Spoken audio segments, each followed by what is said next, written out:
It's Laura Eubanks of Design for Serenity with your succulent tip of the day. First off, I want to thank everybody that joined me on my Laura Eubanks After Dark live last night.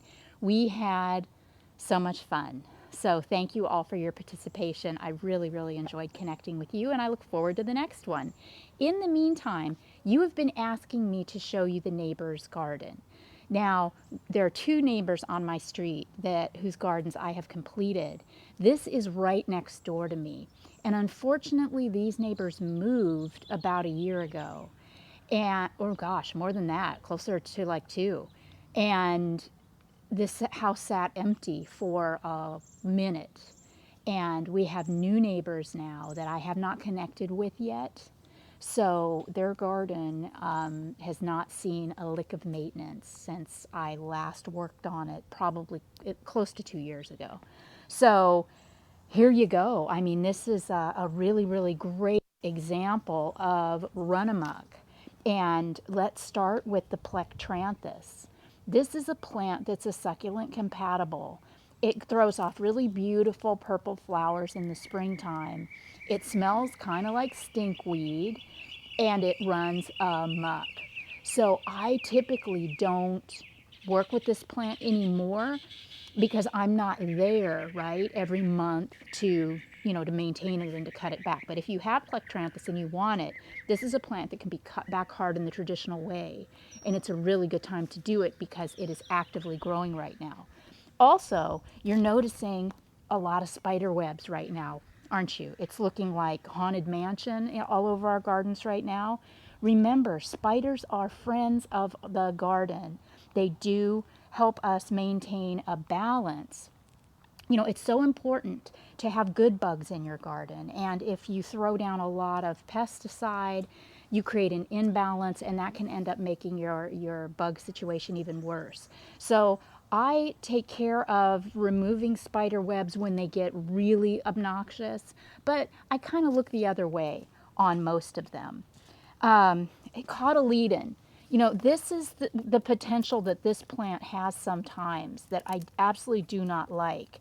Look at that. It looks so terrible. It is part of it rotted, I can tell. I've got other parts of it that feel really dry. If this were my plant, first thing I would do is remove the spent blooms. Then I would cut these viable pieces off and reset them in dry soil after I cleaned, of course, all the detritus away. This Aloe grenadiensis looks spectacular. I love that plant. Look at how its beautiful arching branches are just creating such a beautiful contrast. It's got the Crassula undulata on one side and the Argentea sunset on the other. It's getting ready to bloom. I've got a couple of these in this garden and it looks so good.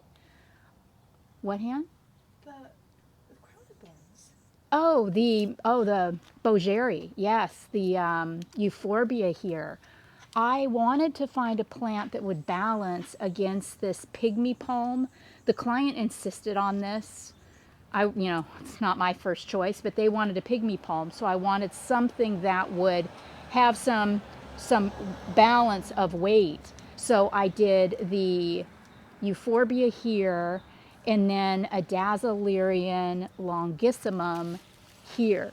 This plant will, over time, grow a trunk and be really spectacular and just own this corner of the yard. Also, we talk about utility boxes, and you are always asking me, how do you cover them up? And I tell you, I don't. It's a trick of the eye. When you just let them be what they are and do you, the eye is drawn to what it wants to see. So when people walk by, they see the Dazzlerian, they see the rock ribbon, they don't really focus on the utility boxes. This Aeonium, as you can see, is completely blooming out. It is a riot. It's like 4th of July. This will probably all have to come out once it's finished blooming. We'll see how that goes. There are some other aeoniums back here that we can put in its place. So see, we've got a number of them that are not blooming out, so no panic whatsoever. There's some weeds in here. The rock work needs done. But you know, if and when I connect with these neighbors, I think that I can probably, with a whip and a chair, bring this all back to its glory in a matter of a couple of hours. And that's after 2 years of not doing anything at all with it. Some of these little Euphorbia millii ready reds are just a riot of color right now.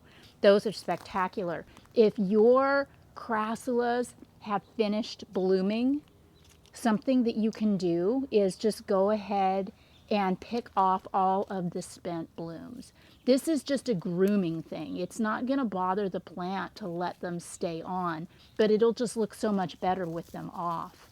Also, look over here.